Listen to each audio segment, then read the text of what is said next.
right, I'm gonna call this meeting to order. It is 6 p.m. Our clerk is zooming in, so we will have Mike, who is assuming her duties, do the roll call and establishment of the quorum, please. Cindy Biting. Here. James Cartman. Here.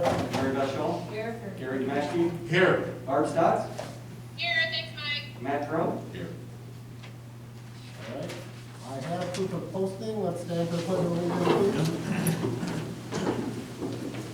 I pledge Allegiance to the flag of the United States of America and to the republic for which it stands, one nation, under God, indivisible, with liberty and justice for all.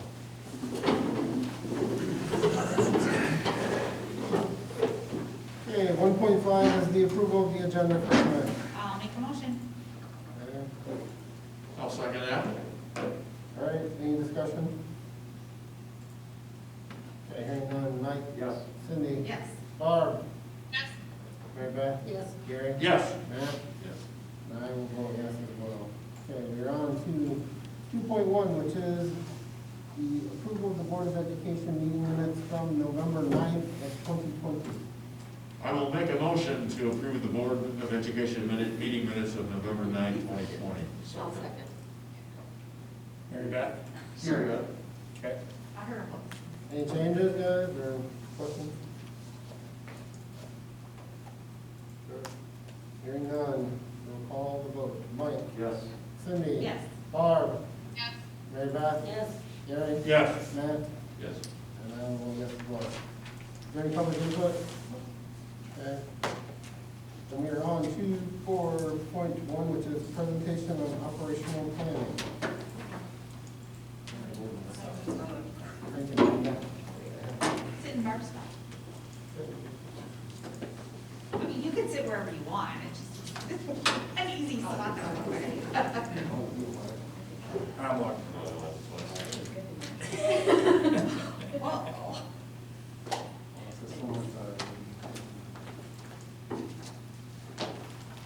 All right, we were so efficient, we got into this quickly tonight. Like we've been for a couple months now, just want to share some updates. The last couple weeks, we did have some pretty pertinent updates. Emergency order number 10 came out from Public Health Madison-Dane County on November 17th. Of most note with that order was the information regarding sports. We shared a couple emails in the past week to kind of try to keep you up to date on that. So the restrictions regarding organized athletic practices and things in schools were impacted by emergency order number 10.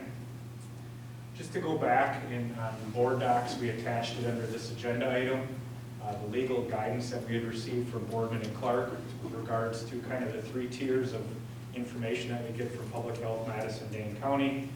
So that first tier is an order, and the key words that I wrote down based on the guidance that we got from Doug Whitty. An order is binding and is a legal requirement, which in this case, emergency order number 10 is an order. So that's legally binding. I saw tonight that there's a challenge already been filed with the Supreme Court. I don't know what's going to happen. I don't know that anyone does, so we'll see. But as we kind of go down that list and that guidance that we received from legal, you have your orders, then you have your recommendations, which do not have the force of law, but the key terms from Doug Whitty, where they do present known dangers, which then create increased liability for the district. So just to kind of keep that in the forefront as we consider emergency order number 10 and the aspects between athletics and instruction, and then the decisions we make as a school district moving forward, depending where the orders are and what the decisions that we're supporting would potentially be. It's just critical for us to keep those things at the forefront of our decision-making process. Go ahead, Beth. Our decision-making framework, just to keep it once again, is something that we're aware of and actively following. Public Health Madison-Dane County, our local census information, and then kind of our lived experience and how things are going with Enhanced Online, and then some of the hybrids that we have going on as well. The statement, I keep bringing this back because as you're going to see when Katie shares the data from Dane County and from the state, the numbers continue to grow. But at the same time, as of last Friday, when we had our Public Health Madison-Dane County conference call with the superintendents from Dane County, they are still going back to this stance that they are supportive of K-2 in-person instruction at this time. And the reason being is they're not tracing the cases back to schools. There may be cases coming into schools, but it's not being spread within schools. So that's just a critical thing for us as we reflect on kind of where we're at as a district and a county. Have shared just kind of what the numbers have looked like. It seems like we've been planning this forever, but it just happened a week ago. So that November 16th date, when we shared that number of 254, representing over 1/3 of the students in the district that are accessing some sort of in-person instruction as of last week. Instructional delivery, once again, this is something that we've shared for quite some time. And I just want to make sure I get to my slide, because I may have written some notes here and I can't lift my hands. Paper sticks. You know, I guess one thing I wanted to point out, and we've kind of seen this play out in the past, so public health talks about possibilities of updating metrics and things potentially in the month of December. Even if that were to happen, we've talked about this evaluation window being at least 3 weeks. So let's just say hypothetically, something does come out from Public Health Madison-Dane County in December, the possibilities of us doing anything differently than what we're doing today, just to be fully honest and transparent here, probably is not going to happen until at least after we come back from the holiday break. On top of that, depending on what decisions people make between Thanksgiving break and the holiday winter Christmas break, it's tough to predict what the public health situation may look like. But I just wanted to put that out there that even if Public Health Madison-Dane County comes out with updated information in December, for us, the ability to transfer that into something different, we're going to be looking at something shortly after that winter break. Mr. Moore. I'm ready. So I just wanted to put it out on one chart for everybody, just kind of the number of students we have, both online and in person, in all 4 of our grade levels at the school, just kind of for your reference. And then the next part, somebody had asked, you know, was there any change from the 9th, our last board meeting, until we actually started? So I just wanted to show you that you can see 4K remain the same between the 9th and today. And then there was some shifting in kindergarten, so a couple of families decided that they would prefer to be online. And so those numbers were adjusted, and then just one, we actually added a family. They came back, they had left the end of last year before March, and then they came back. Perhaps they knew we were in person, I'm not sure, but they're back, and that's where they're one for first and second grade, but other than that, it kind of remained the same. So again, kind of for your reference, some shifting that we did right before we started. And I'm a visual person, so the next couple of slides, oh, yes. Lindsay Martin, our elementary counselor, she really led the effort to show kids what 6 foot feet actually looks like, because it's kind of hard to show and explain to a child. So she had us kind of work together in grade level teams, or, you know, the office staff, whatnot, to figure out some fun little displays to put out to show what that really does look like. So I just provided some examples of what that does look like. That we're going to move along here. So, for example, Lindsay made a cow that is 6 feet long, and our staff has the spots on it. How great! Miss Sternberg made a 6-foot trombone in the hallway just to show kids again what that looks like. And then down below, that's a yoga mat, that black rectangle there. Again, just a good visual for kids. And other grades are finishing now. I think someone's doing a snowman with a 6-foot carrot nose, just to get to, again, demonstrate what that is, because it's a little obscure for kids to think about how far apart that actually is. So some good visuals all around the school for our kids. And then I thought it would just be good to show you kind of how we operate nowadays. So this is Miss Ader traveling around the school on her library on wheels, and checking kids out kind of one by one in the hallway she also has created an online form for the online families so they can go on and request books, and she can, the state library staff kind of bags them up and puts them in our entryway or in the office, and they can go get them whenever they're ready to do so. So a good visual for that. This is art class, how it looks currently. Again, kids are just spaced out in their desk, and just so you know what happens, Mr. Hastings is working from home at the moment, so they're kind of following along on the whiteboard. You can see in the corner of my computer and coffee cup are there because I was manning art class that day, so we all kind of pitch in to make sure there is an adult in the room to help with anything, but for the most part, they're pretty self-sufficient at what they do there. And then music, again, just spacing out is very important for us, so Mr. Merck has done that, and I didn't know all the things you could buy that were Velcro. Those circles are Velcro, they are Velcro tape, I mean, who even knew? So we're finding out all sorts of fun things that are made with Velcro that stick to our carpet squares really well. So Mr. Merck actually has, each kid has an instrument bag that they take with them to and from class every day because they have that same special for that week.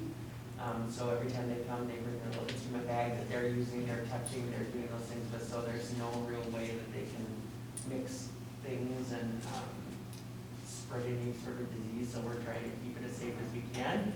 And then Mrs. Martin, the guidance counselor, actually kind of opts into music as well. They've kind of teamed up to provide some SEL lessons for the kids, which is a fantastic thing to do because they're already there, so it takes a couple minutes beforehand. You want an SEL? Social emotional learning, sorry, thank you. I appreciate that.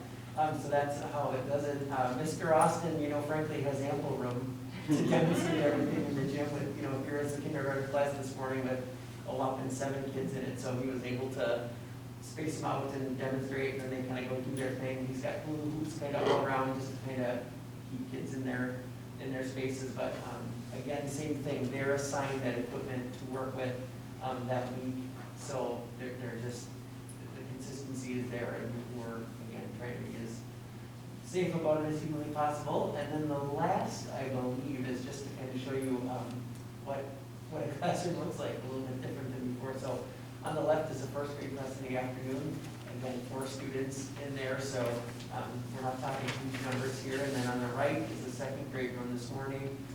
There's more kids out to the right that you can't see, but there's a total of, I believe, 7 or 8 in there. So we're making it work, but you know, we feel the kids are really adjusting to kind of the new norm, keeping all their belongings in one space as opposed to kind of spread out. Has been a shift, but they've handled it in stride, and I will say the staff has been great. I think they're very excited to have kids back in front of them, so they kind of were willing to do whatever they could to make that happen. So everyone's kind of had to be flexible, and it's been great. Only 6 days, I understand, but it's been fun to have kids back in the building. So any questions for me? That is my last thing. What else going or anything like that? Just say real quick before we move on, we need to have a shout out to Scott. Between what he did with his staff to get the 4K started and then to get the K2 started, it's kind of one of those things where you have to like establish a little bit of momentum and like get the train going down the tracks, because there's just a lot of anxiety and fear and unknown that's attached to this entire situation. Until you can kind of get the train moving down the tracks, it's just a slow, I don't want to use the word painful, but challenging process, and so many logistics that you have to deal with. And Scott weathered the storm, he worked through it, he went above and beyond what I would say anyone would normally expect of a principal in terms of give, and help. And I just want to give a big shout out to him, and then obviously his staff responded and worked with him well on top of that. But just kudos to Scott for the job well done, because it certainly was not without a great deal of effort and probably stress on his part as well. So thank you, Scott. So we continue with studio with these 4 classes at the high school level, and our attendance has pretty much stayed consistent. We are adding in biotechnology, but we're doing it a little bit different way. Mr. Marks has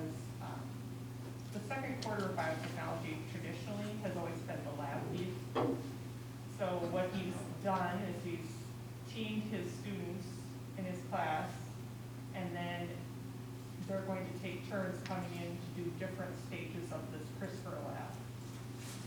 So he's gonna bring 6 students in because he can space them at their own lab tables in his classroom, and they will start the lab, and then the next time kids come in, there'll be a new 6, but their partner will have told them exactly what they've done, where the experiment is, and then the student that comes in continues it, and then the third shift will come through and do that.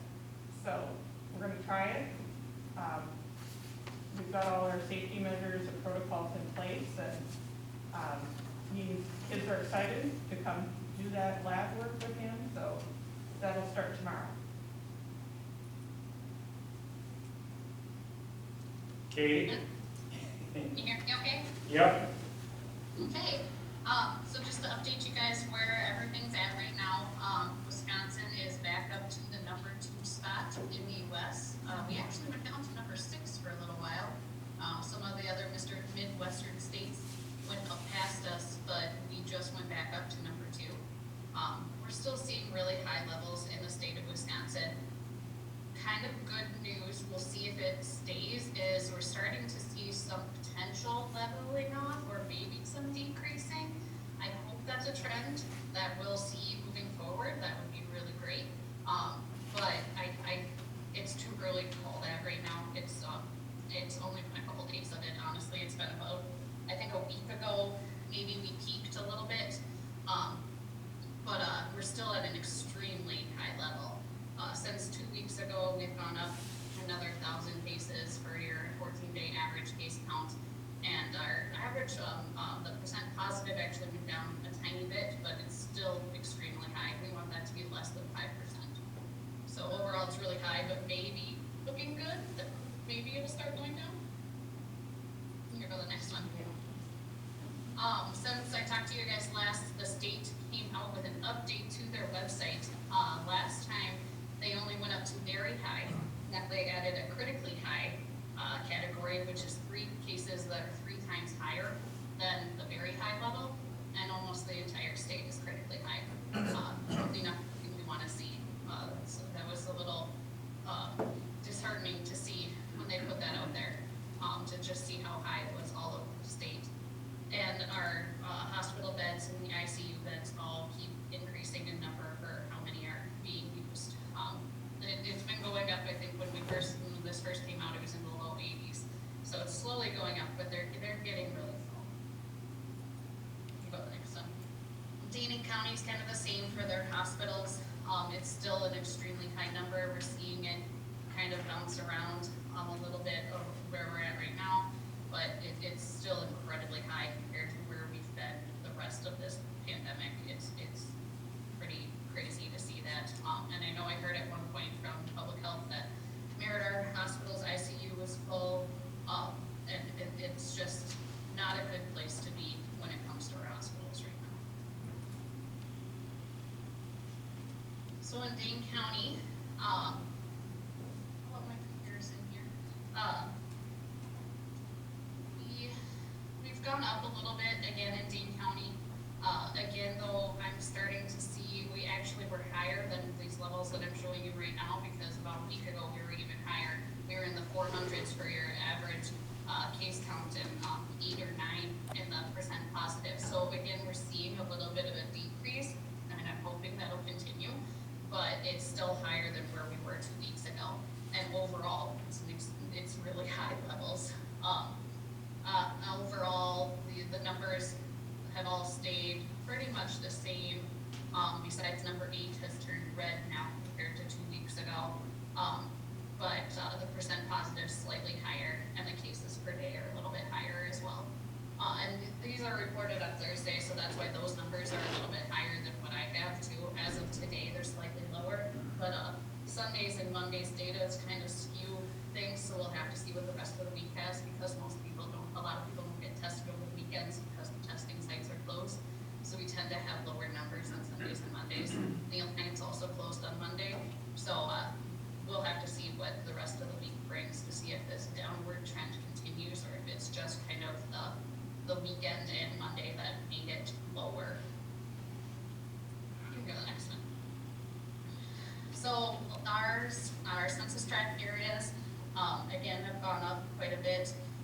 We're up to 155 in the area that is Mesomeany and Black Earth, and then 189 of that area that's got some of Black Earth and some of the area around Cross Springs. With a total of 344 cases, we've seen quite a few in the last 2 weeks. The percent positive rate is staying about the same as 31.8, but again, that's pretty high. Almost 37% of the cases that we've seen in the entire pandemic have happened in the last 2 weeks. So again, we're seeing a lot of cases in a 2-week time frame. We definitely had some of our highest case count days in the last 2 weeks in our area as well. So the 7-day averages for cases per 100,000, those have all gone up for each area of the state, the Dane County and Black Earth Meso area. State's up to 101. Dane County is at 65.3, and Black Earth and Mesomeany is up to 89.1, which just shows you that we're having a higher amount of cases than Dane County is overall, but we're not quite where the rest of Wisconsin is either. But all of it is still just really high levels in general. All right, so the website, the data dashboard that's updated daily, you know, although the news outside in the county and in the state, even in the country, is not great. In our school district, we have currently 2 active cases, one at Black Earth, one at middle school, high school, and that's students and staff combined. Total since the beginning of the year for in-person, both staff and students. And I don't know if you can click on that Bev.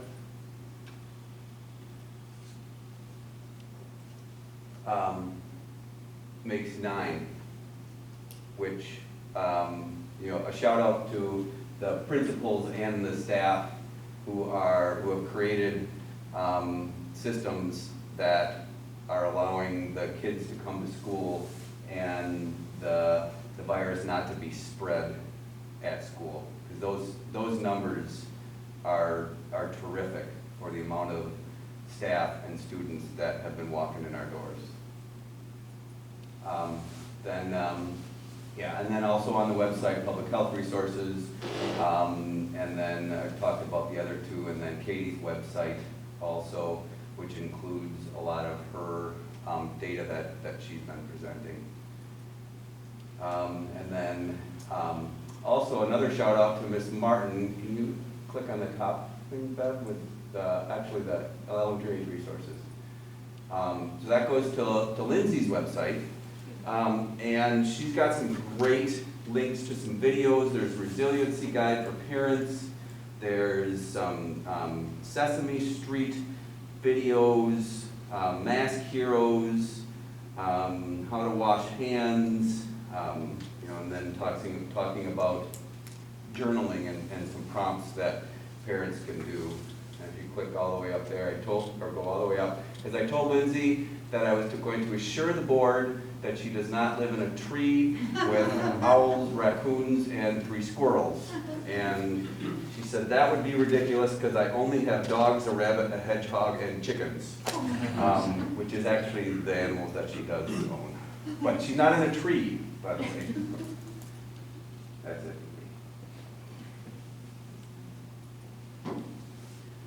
Sorry, quick question. Are those resources shared with like the parents, and has that been shared? Yeah, as a matter of fact, so those resources, Lindsay sent them home in a parent's letter, and then they're also on our website.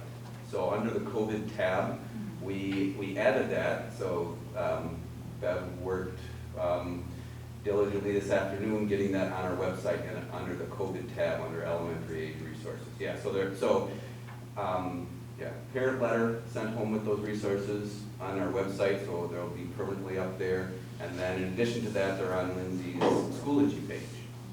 Very cool. So multiple. I had a question for Katie. On the total cases for the Black Earth and Mesomeany, is that a cumulative number on the 23rd, or is that new cases since November 9th? Good question. That's cumulative through this whole thing. So if we Back one more. There, if you subtract, and I Yep. can do the math. I just wanted to make sure if it wasn't Subtract all new from cases. November 23rd and November 9th, that would give you the number of Okay. cases that have changed, since then, but those are cumulative numbers, not new cases. Okay.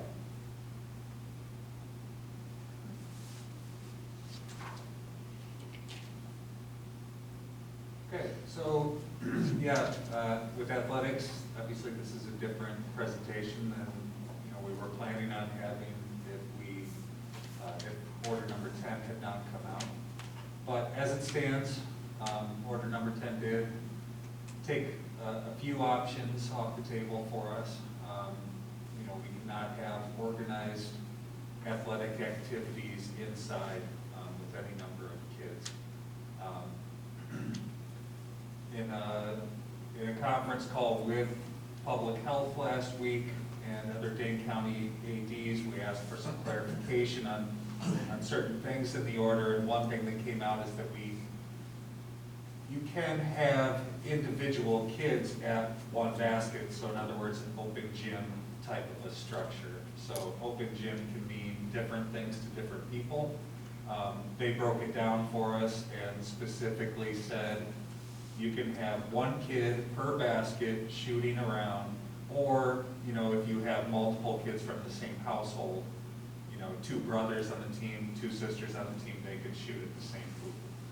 So, we have 6 baskets in the north gym, we could have 6 kids in there shooting around, basically. They also clarified that you can receive one-on-one instruction from a coach during that time too. So in other words, you could have in that gym 6 kids, 1 kid per hoop shooting around, and the coach providing one-on-one instruction to one of those kids. If you include both of our gyms, now you can have 12 kids in there, 1 kid per hoop, or if you have multiple, from the same household, they can be at the same time, and the coaches can be in there coaching individual kids. So, at first when we heard this, it sounded like this was it. We could not offer our kids anything.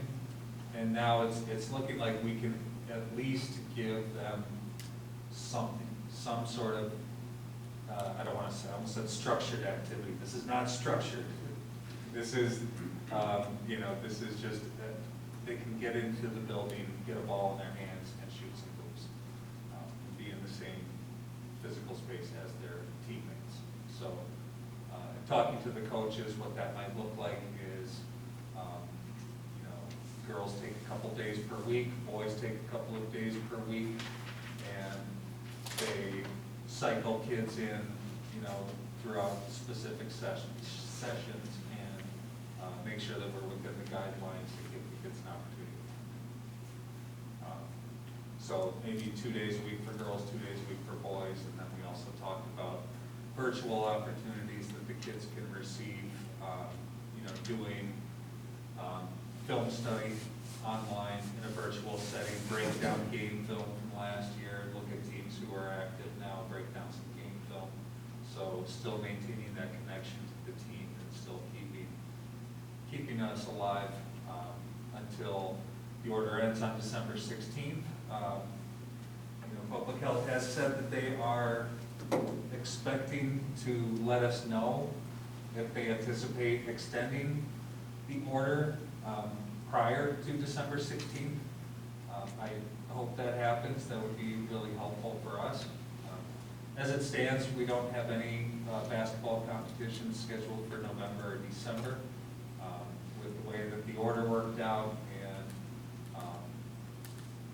with WIA regulations, with a number of practices you can have prior to competitions, it just was not feasible, any of our competitions. So if we were to compete, that would happen in January.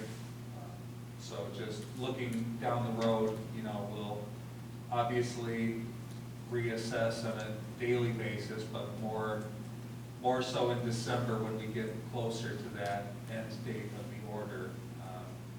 Then that's something that we'll have to start talking more seriously about as to whether or not we want to to look at providing competitions for our kids. So, Any questions for Andy? Andy, I just wanted to say I virtually attended your code of conduct meeting. I thought you did a great job. Seemed like there was a lot of parents that were on there.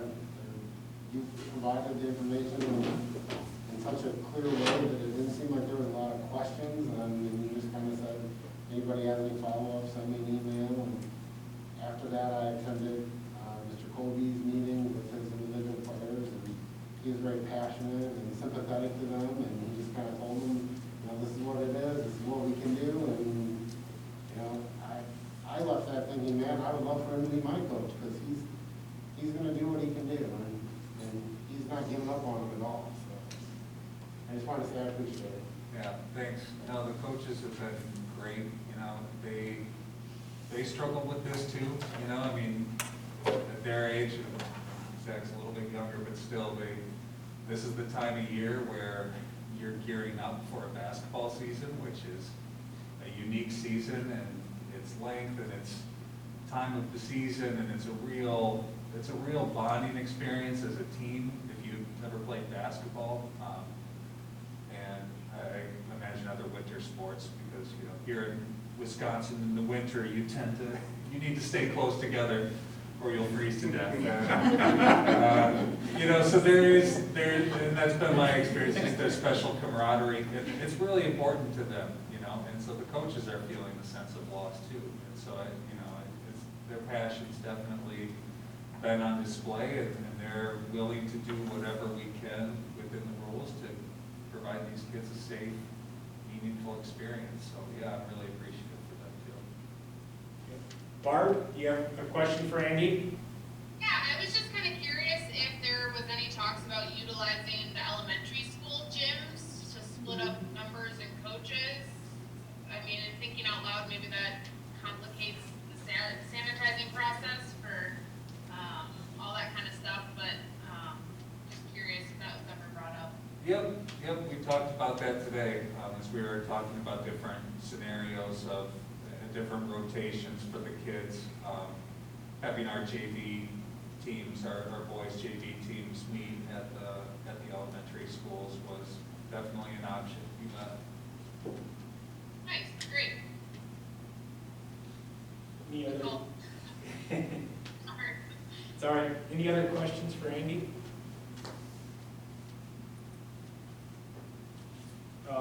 Food service, we just been keeping you updated on this. A couple things here. So you see the number, and unless you have a really good memory, you probably don't remember what it was 2 weeks ago, so I just wanted to provide that context. So breakfast 2 weeks ago was around 5,400, so about 1,600, and lunch was around 6,000, so about 1,800 lunches in the last 2 weeks, to just give you that perspective. And then the second bullet point there, Rebecca Plano submitted a equipment grant application for two. They're called combination ovens. She wrote the grant that one would be placed at Black Earth and one would be placed at Mazo. And then she was intelligent enough that she wrote right into the grant that if approved, they would be there for 1 year, and then we would use that as equipment in our new kitchen area for our updated elementary school in the fall of 2022. I do not believe there was any requirements on this grant in terms of like free and reduced lunch or anything like that. It's a competitive grant, but it wasn't tied back to poverty levels. So knowing Rebecca's skill set, I would say we have a decent chance, because I saw the application and it was well done. So I don't know what the timeline is on finding out, but obviously if we're fortunate enough to get that, we'll be sure to let you know. But once again, just another example of the quality of work that Rebecca's provided to our school district, and kudos to her for getting that submitted on our behalf. So kind of our last slide, the what's next, the first piece on the feedback cycles. We've been trying to do that about monthly. Scott had obviously gotten a lot of feedback earlier in the month regarding the K2 hybrid. Liz and then Dale and Andy worked on getting some surveys out to parents and students regarding things at Mazo in the middle school, high school. So we'll see what that feedback looks like here in the upcoming days, and probably bring that back and share some of the highlights on December 14th. School board meeting tonight, sharing our updates and talking about some things for winter athletics. post-Thanksgiving break. We've talked about this a lot administratively. Yeah, it's going to be interesting to assess the impact of the holiday in our school-based counts. So depending what happens the rest of this week, you kind of look at that period of 3 to 14 days later and see what happens in terms of case counts. So we're hopeful, but at the same time, we're also well aware that there could be implications based on what takes place the rest of this week. The December 14th board meeting, share updates, and I made sure I put, if any, on Public Health Madison-Dane County recommendations for instruction and/or athletics. They've talked about potentially having updates to the instructional metrics in December. They have a deadline, or the order expires on December 16th. They said they would try to give updates before then. We'll see what happens. As Andy just talked about, formal structured practices are on pause right now because of order number 10. We'll see what, if anything, we receive prior to that December 14th board meeting. That's the only meeting we have scheduled in December. As I said to Andy, if it comes to it and we don't have anything, but then suddenly something important drops on the 16th or 17th, and we need to get together for a meeting, I think this is a flexible enough group. If we had to schedule one more meeting there quickly before the holiday break, we would do that just to deal with whatever comes down from Public Health Madison-Dane County. So just put that out there in case we have to do that. Any other questions or feedback, I guess, kind of regarding operations? Obviously, at the next board meeting in December, we will be happy to share more updates again and just kind of keep you in the loop on everything that's going on.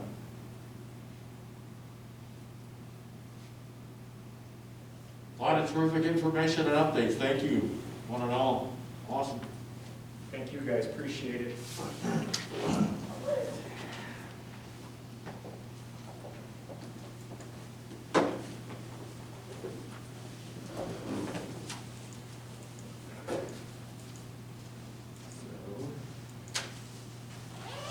Nobody has anything else for that, then we'll move on to 5.1,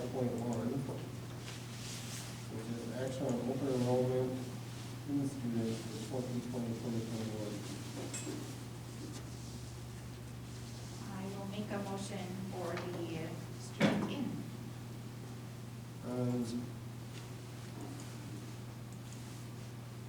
There is a recommendation that the student, that we deny the request based on the special education space limitations.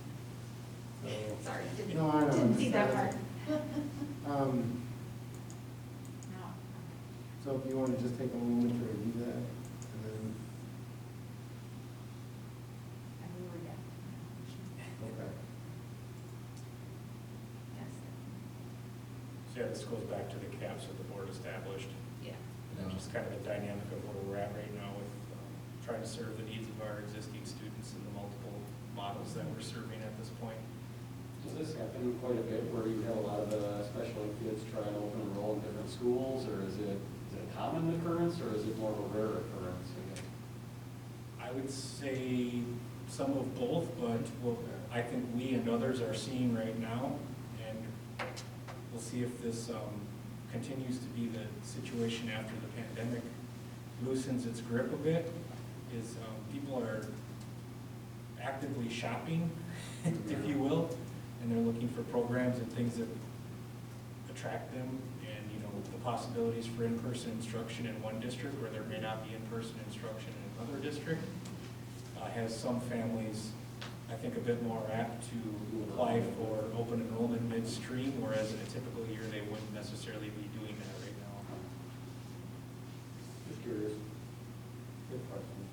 Yeah, that's what I would say too. The shopping around for in-person instruction has increased it a little bit, not as much as some of the directors thought there might be. So I think that means that some of the things that are happening online in districts all around the area are positive. Because, yeah, we thought if you open it up, if one district opens it up for some type of in-person and another is all virtual, then the floodgates would open, but it's more of a trickle. Any other discussion?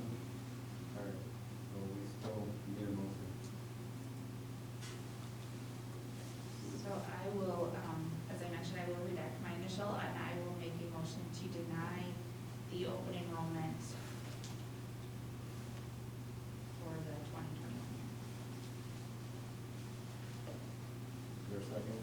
Second. Is there any other discussion? Hearing none, we'll call the vote. Mike? Yes. Cindy? Yes. Barb? Okay. Yes. Mary Beth? Yes. Gary? Yes. Matt? Yes. And I will vote yes as well. Okay, we're on to 6.1, approval of the proposed new courses and realignments for the 2021-2022 school year. So going a little bit further ahead in the calendar year.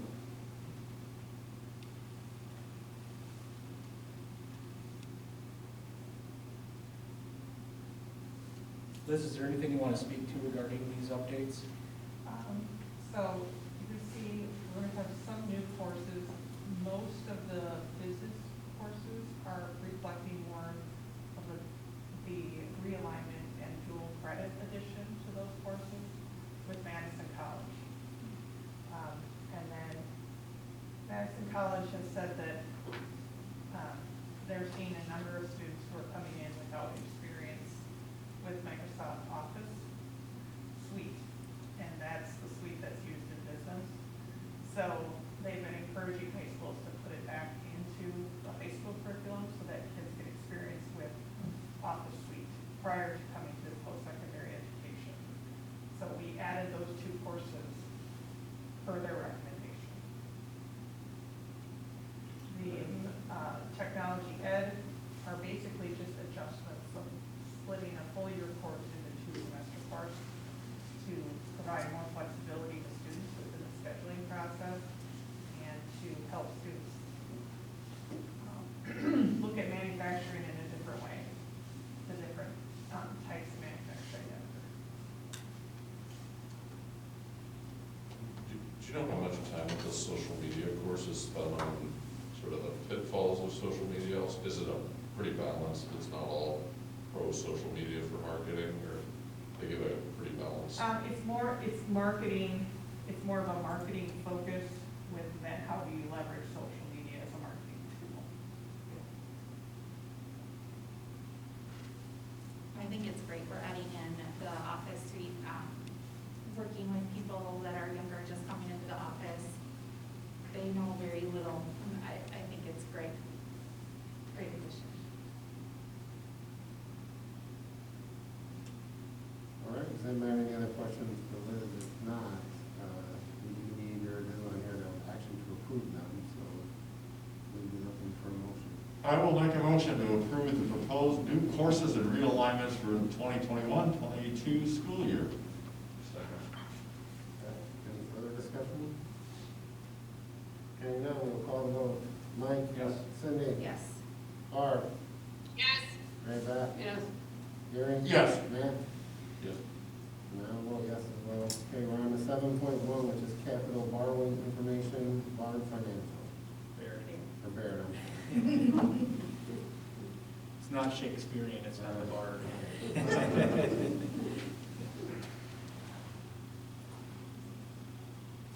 Lisa, are you on there? Yes, I am. Can you hear me? We can. Go ahead and take it away. Take it away. Okay. Hello, everyone. Congratulations on the successful referendum. That's amazing and awesome that you passed. We had some great success across the state of Wisconsin. So I've been doing these presentations for the last couple of weeks. And what I just want to do, next slide, is just talk about maybe a little bit of update on the interest rates. Talk what we're looking at for a referendum financing plan. And some of my goals with that plan. And then, just so you know as a board, well, I'm gonna just hit the highlights. There's a lot more to it than even this presentation, but I'm gonna hit the highlights for the board, and also, I have a little timeline at the end that you can kind of see when you'll need to take action. So the first slide, I think you've seen this before, but it's just historical interest rates. This actually goes back to, I started at Baird in 1988. So in 1990, your schools were borrowing at 7% and 8%. And, interest rates are at the lowest in recorded history. So we're in a very good environment right now for borrowing. Not necessarily in the next couple of weeks because it slows down during the holidays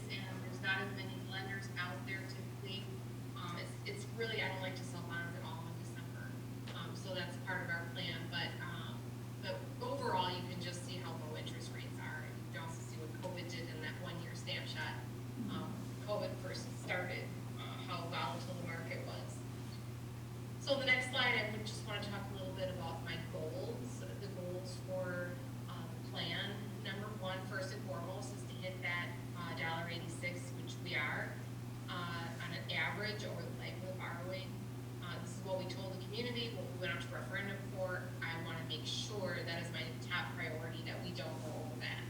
And right now, we went out conservative enough that we're going to be fine. I also want to minimize total interest costs for the borrowing. So there's a couple of strategies that we're going to employ with the financing plan to do that. I want to minimize interest rate risk, and what I mean by that is when you see the volatility in interest rates on a day-to-day basis, we're trying to mitigate that, the volatility, and really hit the lock-in rates when we're at a lower point. And so that's another goal. And then the final goal is to maximize the earnings, your investment earnings. So when you borrow $27 million, you're not going to spend it all at once.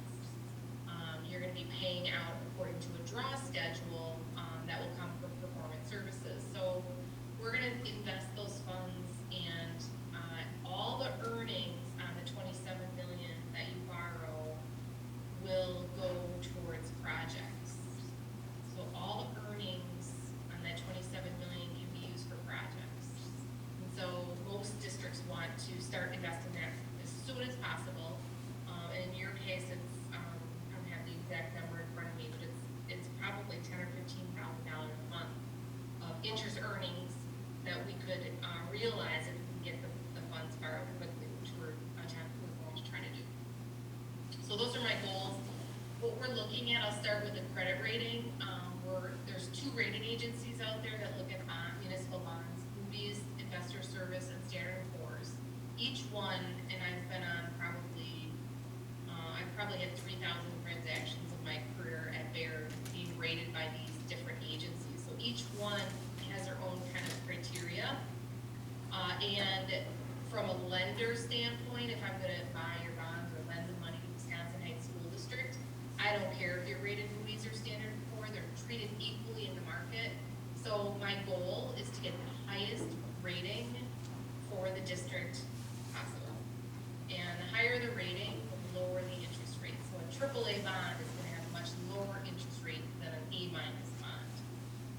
So I've already done a lot of research and work, and I've looked at your statistics and talked to the district, and I think you're going to do better with Moody's just based on where your fund balance is. You have a very, very strong fund balance. Your financials are strong. You're well managed, and I just feel really strongly that Moody's is going to give you the highest rating. I think you're going to land in that AA category, not in the A category. Most districts your size are either an A1 or a AA3. Even the movement from an A1 to a AA3, that movement is about 15 basis points, 0.15%, which is hundreds of thousands of dollars of interest cost savings if we get into that AA3 category. So that's my goal. And we're working towards that. And we'll know that rating when we lock in the bonds in the spring. So we're going to do it, we're going to lock in the bonds probably January, February, March, sometime in there. Really depends on where the market is. So the goal for debt structuring is to issue what's called a BAN, or a bond anticipation note. It's a short-term bridge loan, very similar to a construction loan if you're building a house. And we're going to close on that loan yet this year, so that we can get your funds invested quickly and start earning interest. And then we'll also have the board adopt, and this will be at your next board meeting, a parameters resolution which lays out all the parameters for their bonds. So payment dates, maximum interest rates, all provisions, all the different parameters that we have to hit to be able to lock in the bonds when we do that in the spring. So the bonds will essentially just pay off the construction loan ban. And the ban proceeds will close by the end of the year. That's what you're going to use to pay for the projects. So we want to get those funds invested early. We are giving ourselves a little flexibility for, in the parameters resolution to, and I don't want to get into too much detail, but we may split out the bonds into what's called bank qualified versus non-bank qualified, BQ versus NBQ. And the reason why we want to do that is on the next slide. It's because interest rates, if you just just go to the next slide, for a bank qualified, this is a snapshot in time, 1 day. Interest rates on a bond for 1 day. So the bonds, interest rates always get higher as you go out. So your first payment in 21 is gonna be a lower interest rate, and then your final payment 20 years later is gonna lock in a higher interest rate because it's further out. But the differential between bank qualified and non-bank qualified, that's what I'm watching. I'm gonna be watching this until next spring. Right now, it's 30 basis points, 0.3%. So maybe you issue a non-bank qualified at 3%, and the bank qualified would be at 2.7%. Dollar-wise, by splitting and having a bank qualified issue, I know I'm getting into a lot of weeds here, but it's important to know that I'm saving interest costs. Right now, we're estimating about $225,000 in interest costs by employing this strategy. So the strategy, again, is just to have 2 separate borrowings, one bank qualified next year and one non-bank qualified. What makes bonds bank qualified? Simple. It's $10 million or less in a calendar year. So if a school district would borrow $10 million or less in a calendar year, they're considered bank qualified. And that's what we're gonna be doing. We're gonna be deeming back, we're gonna issue the 10 million next year. We'll still issue the other 17, but it'll be deemed back to the note that we're gonna be issuing in December. Okay, that's a lot of detail. Bottom line is, this is gonna save a good amount of interest by splitting these. Now, if this spread gets a little smaller, then we're gonna weigh whether or not we just want to move one bar next year. So this is something that we'll just continue to watch. The next slide is very detailed as far as the actual financing plan. And as a board, what you guys want to really focus on is the average in that bottom right box. Okay, so we're under the $1.86, we're at $1.83 right now. So that I'll continue to watch that to make sure that that's where we're at. And then if you look at the box on the bottom right, this is interesting because what it's showing is at referendum time, we were estimating 3.2% as the interest rate you were going to lock in. And we're down conservatively, we're at a 2.42. So coming in much better than what we went out to referendum. Total interest costs at referendum time, you can see where we're at right now. We're about 1.6 million under what we went out to referendum for. So I want to continue to watch that as well because I want to make sure we're going to come under as long as interest rates hold. So it just kind of gives you a snapshot of where we are right now. We're pretty conservative, I think, with these rates. But look, I mean, they're in the 2% right now. Just is crazy for a 20-year borrowing. So this will change once we finalize. The last slide is just a timeline. So this is more for administration and bears, so we can kind of follow along as far as what we can expect next in this process. The board tonight, we're just talking about, there's no action tonight on the financing plan. I just wanted to give you the information and also let you know that Monday, December 14th, I'll be back. And we'll have 2 resolutions on your agenda. Again, one will be for the short-term construction loan, and the other will be for the bonds when we're going to actually lock in the parameters for the bond, I should say. That'll be the second resolution that will be on your agenda, December 14th. Well, that was a very brief overview of what our plans are. I would entertain any questions. I might not be able to hear, so Jordan, you might have to repeat if there are any questions. Sounds good. Any questions for Lisa? Lisa, I just want to say thank you. Some of the things you said went a little over my head, but it was great information and it's good to have. But it's good to have you guys in our back pocket. Thank you. You're welcome. Barb, you got anything for Lisa? No, bottom line, we're happy to have you.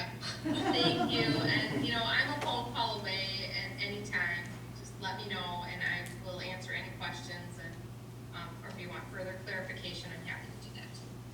Awesome, thanks so much. All right, I'm seeing nods of heads in here, Lisa, so I think we're good. Okay, I will see you guys at the December board meeting. Have a happy Thanksgiving. Okay. Okay, thank you. Thank you. All right, we're on to 7.2, which is action to adopt the updated 2020-2021 budget.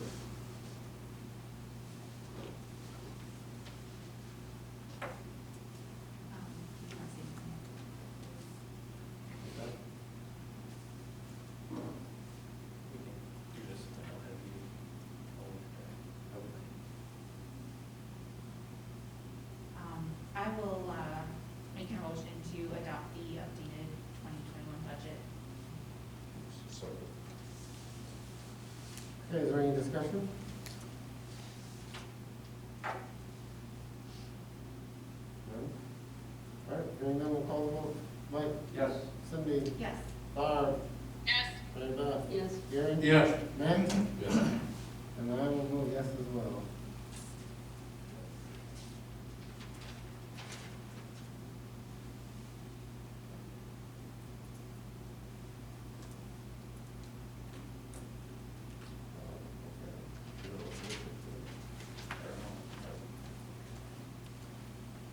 All right, so we're on to 8.1, which is updates on the upcoming facilities project.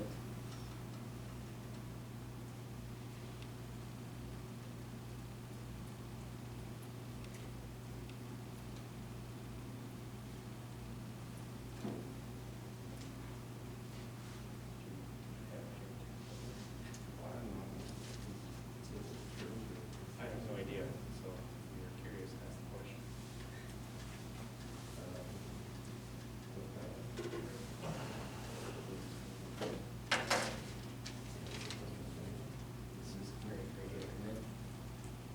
You said that our meeting was set for 6:30?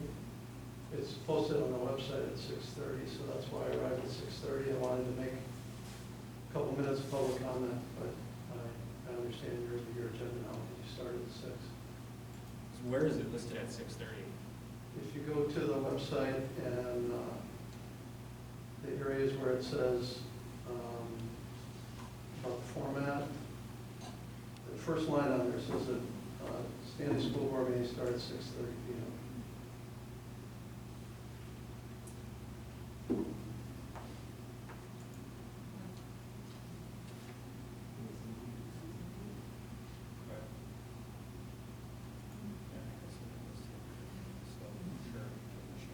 Okay. Is that tomorrow? Sorry about that. A year old. I didn't mean to mess up your meeting. No, that's okay. All right, you guys are okay with this one idea? You want to sign out? Yeah, why don't we just we have the record? Okay.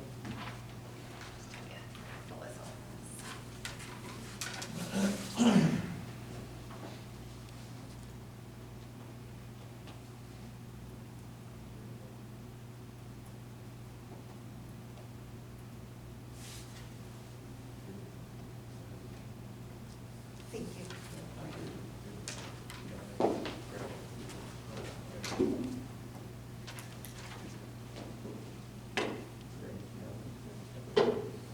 All right, Greg, would you like to give 2 minutes?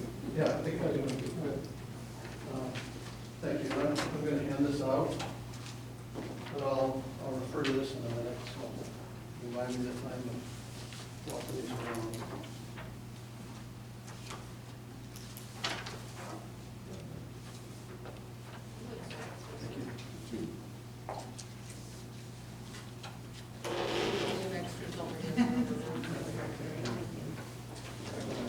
So I'll get to my handout here in just a second. I have a couple comments to make before I get started, so I'll use my 2 minutes. Congratulations on passing your referendum. My name is Greg Callen from Kramer Brothers. Some of you may recognize my company and me as I made an informational presentation to the board back a few years ago when Mark Elworthy was the superintendent. Since Kramer Brothers built this very building back in 1994, our 2 organizations have enjoyed a strong trusting relationship. We have employees who live in the district. Our company's banking relationship has been with People's Community Bank for decades. We have subcontractors, suppliers, and employees who regularly bid our projects who are based in your district. While the district has not had any significant building projects recently, we've kept in regular contact with the district family and been a resource to your facility staff on building issues.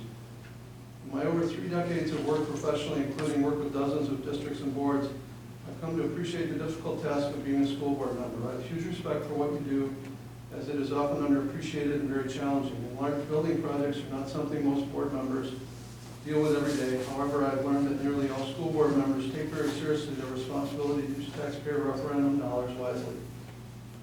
Tonight, I'm asking the Kramer Brothers to be given an opportunity to compete directly against Performance Services for this referendum project.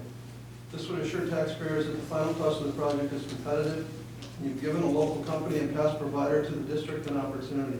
As a trusted and loyal provider to the district, all I'm asking for tonight is a chance. So go to my handout, and it'll go very quickly. The issue really facing the district now is trying to get the most out of $27 million. On the second page, there's 5 recent school referendum examples of the fees and markup that Kramer Brothers charged those districts at 8%.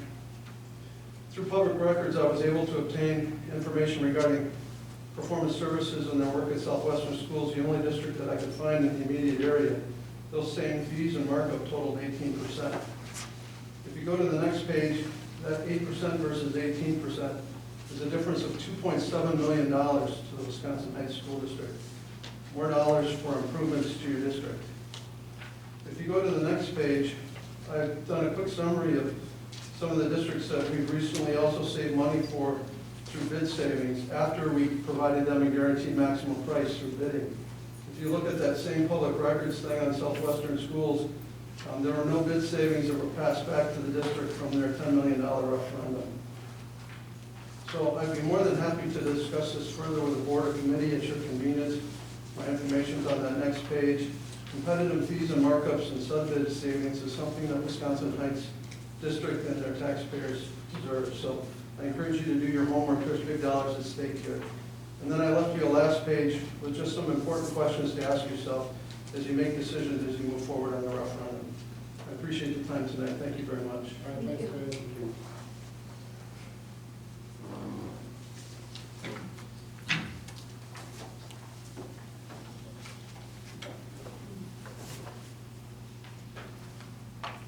All right, going back to our agenda, we are on 8.1, which is updates on our upcoming facilities projects.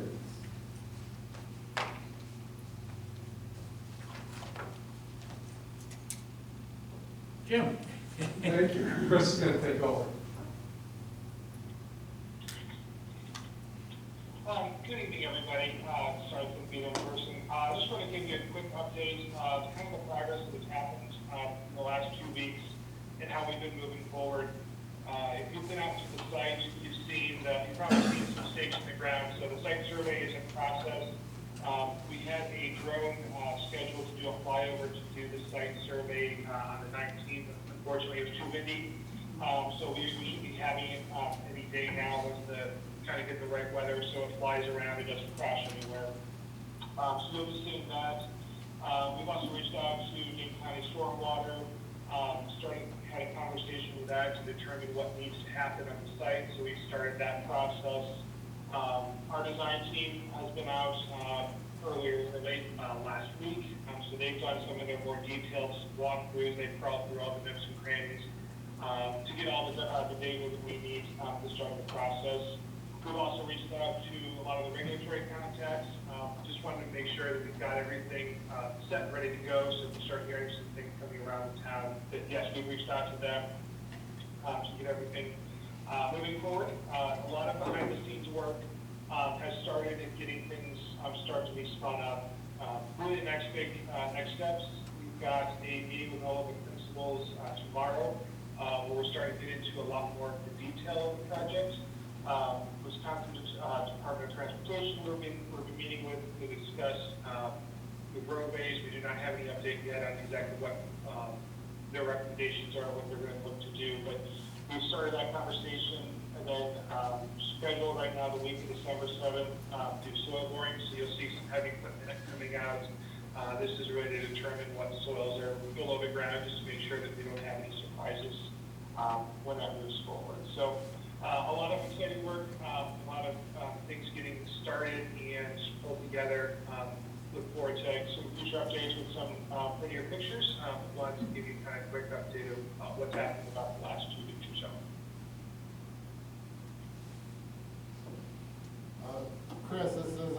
Department, I noticed, some workers out on the highway, on like the median strip. Are you just taking some measurements out there and stuff, or is that DOT?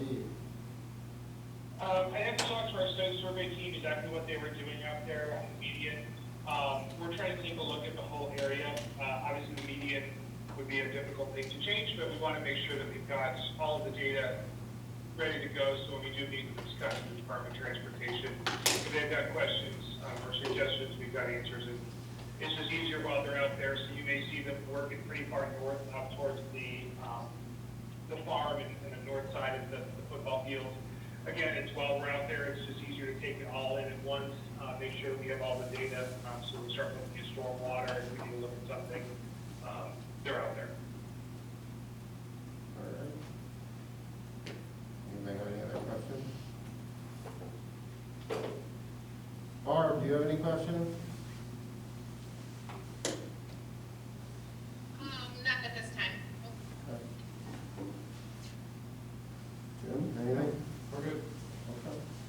Well, then we will move on to 9.1, which is action to approve referendum design build contract with performance services.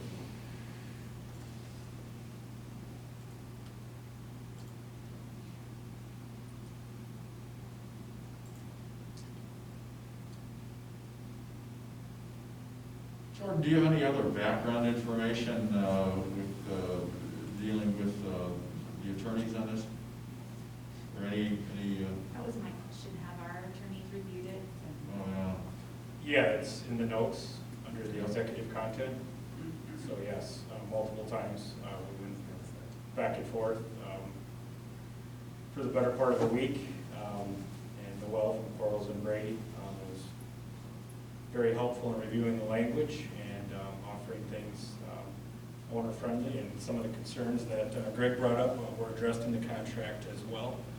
So after going back and forth with Noel, who was working with legal counsel for performance services, this is her line of work. She felt comfortable with the language in terms of the school district and the controls in terms of costs or fees or things that would be associated with the various stages of work. And then is Lisa still on? Maybe you might be able to answer this, or Jim. So when the loan starts and that we make monthly payments, is it from that loan then that we're making the payments? Is that how that works? Correct. Okay. I was curious on how all the numbers played into. There would be a schedule set up. Yep, I read that. Yeah, okay. I just wasn't sure where the money was gonna come from yet. Yep. From the borrowed dollars. Got it, okay.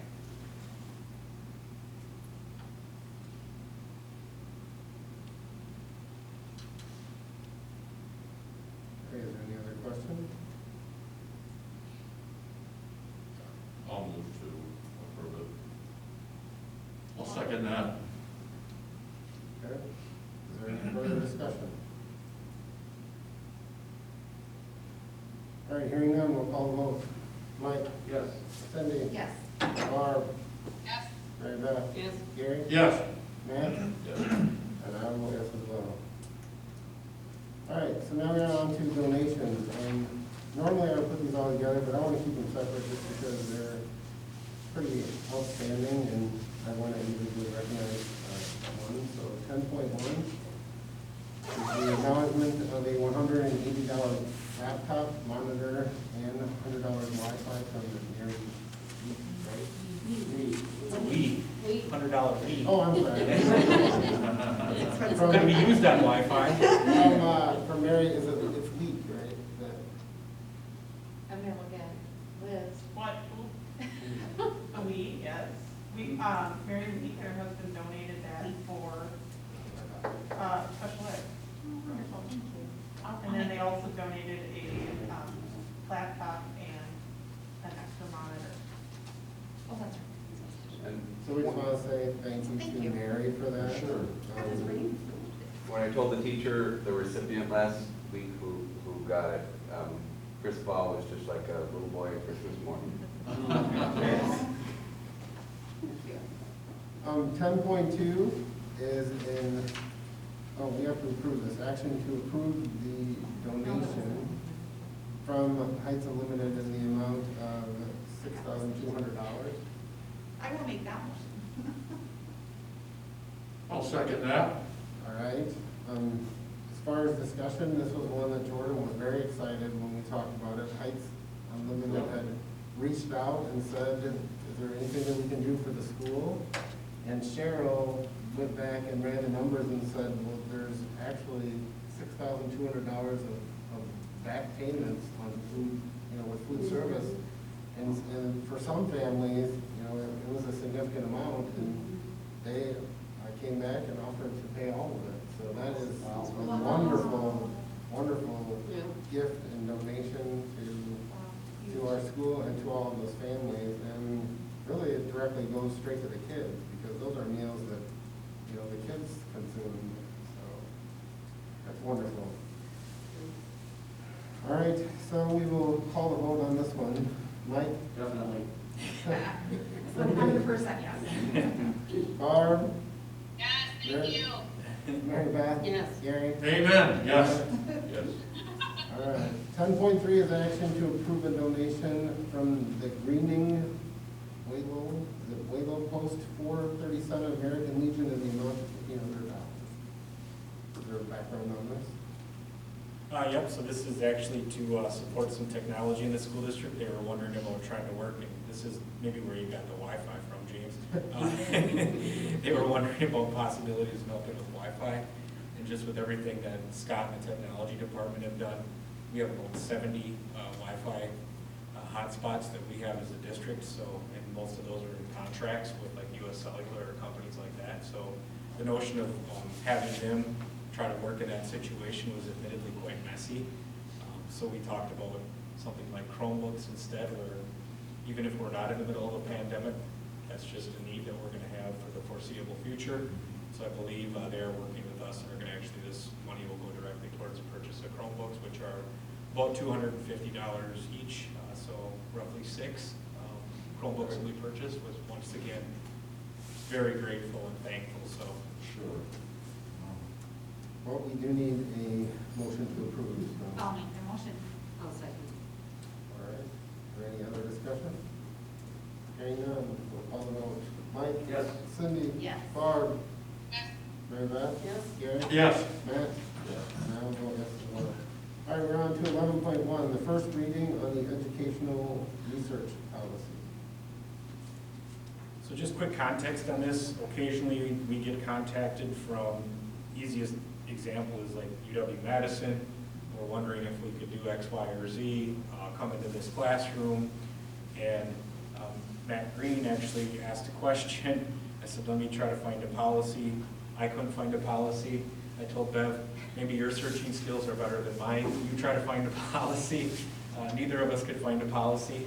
So then I emailed Neola and said, are we both just really bad at searching? And he said, no, you don't have a policy, but I have one that I worked with a different school to create. So we got an example of a policy. Just the situations do come up, and to have something in writing that kind of help guide our work. I'm guessing in the past it was just kind of an administrative, yes, go ahead and do it type thing. So this was just our attempt to formalize something and have something in policy. That's great. Yeah, that's just the first reading, so we don't have to take. Yep, so if you have any suggestions, let me know, but this one I just attached the policy right in there for you to review. And this, like I said, was something that Neola had done with a different district, so it was something that their legal had vetted as well, so. I'll bring that back on a future meeting for second reading and approval. If you have feedback, let me know. All right, we're on to 12.1, which is future meeting dates. Note there's only one meeting in December, however, we reserve the right to have that second meeting. Reserve the right. Well said.